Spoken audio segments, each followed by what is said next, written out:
With me in studio now to unpack Adapt IT's first half numbers is company CEO Sbu Shabalala. Good to have you as always. Maybe a good starting point is to get clarity on the pronunciation of your company's name. Just a few of my colleagues the other day were debating whether it's Adapt It or Adapt IT, and I said Adapt IT. Well, that's correct, Gugu. I think, we're educating the public out there, but it is Adapt IT. Exactly, and it's a company that surely is making waves across the globe. It does also seem, especially with the impressive set of numbers that you've published today. Headline earnings per share up by more than 35%. That's a shocker to me. It's quite a significant growth. Certainly, I think the contribution that the underlying business has had in our results has manifested in two ways. One, 11% of the growth that we're reporting today comes from our organic growth, and also if we look at the margin improvement, our profit margins have improved from 10% to around 14.5%, which shows the health of the underlying business. Together with that, we acquired the business of Sbu Unison, a SaaS software as a service business that focuses predominantly in telecom solutions, and that has contributed to the results. And 27% of what we're reporting emanates from acquisitive growth. Tell us about the potential of software, because many people have highlighted this as a fast-growing sector when it comes to the IT domain. Yes. Well, software, when we start looking at what it is we do, we enable our customers to streamline their processes and put controls in their normal business day-to-day process. And that becomes quite critical now in times where the market is down, where the markets are under pressure. Customers want to extract every efficiency they can get in their processes, and therefore software does that for companies. Are you saying that the current weak and sluggish economic environment in South Africa might actually have a benefit to your organization?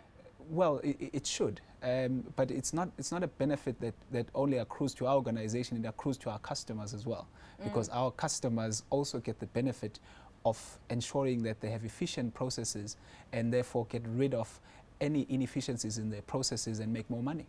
Tell us about that, because I understand that manufacturing was also a certain sector where you saw quite a significant boost to your profitability this year. Yes, it's twofold. In manufacturing, we have our underlying business that has always provided efficiency solutions for the manufacturing sector. So we built warehouse management systems, supply chain management systems, but we've also added the telecoms service offering, and all it does is it extracts value for our customers in the telecoms spend, and so ensuring that they can save some money in these tough times, and that therefore the customers come to us for us to save them money, and so that's why we've seen an increase in manufacturing in the manufacturing sector. But that also extends to other sectors, and we've seen our supply chain management solutions in the energy space, in the oil and gas, have become very important, very, very critical for our customers, especially because the oil price has been depressed in the past while. That's true. But I want to talk about this negative environment. Has any of it had an impact on your business and on your staff morale? And have you had to restructure, maybe to a certain extent, your strategy going forward? It's Eskom, it's the sluggish growth.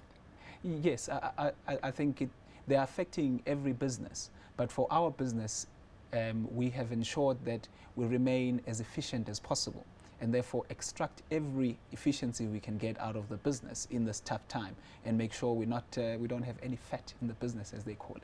Exactly. Streamlining and slimlining, it seems. Shareholders have shown an incredible amount of confidence in your company. Your share price has gone up significantly in the last year to date by at least 64%, and even further in the last 5 years. How do you continue to instill such confidence in them, especially given the advancement we've seen in your growth rate? Is it sustainable going forward? Well, this question was asked 7 years ago, and it's still being asked. And I think all we can do is be consistent, and be consistent in executing on the strategy that we've set of ensuring that we drive growth that's higher than the ICT sector average. And we do that through a combination of organic growth, growing our underlying business in the sectors wherein we operate, and also supplementing that with strategic acquisitive growth that focuses on earnings-enhancing acquisitions and software businesses. And so we're now creating a platform wherein South African businesses can expose their services internationally and throughout Africa. On the topic of acquisitions, can we expect any soon in the pipeline? As I always say, at any given time, we're looking at more than one business.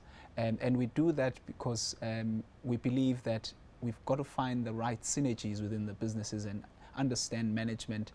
And as we spend a lot of time post-acquisition in integrating these businesses into our fold, so at any given time we are looking at acquisitions, but they're driven by both the timing that we would like as well as the opportunity out there. Exactly. Sbu, we wish you all the best and certainly look forward to catching up with you once again. That was Sbu Shabalala, who's the Chief Executive of Adapt IT.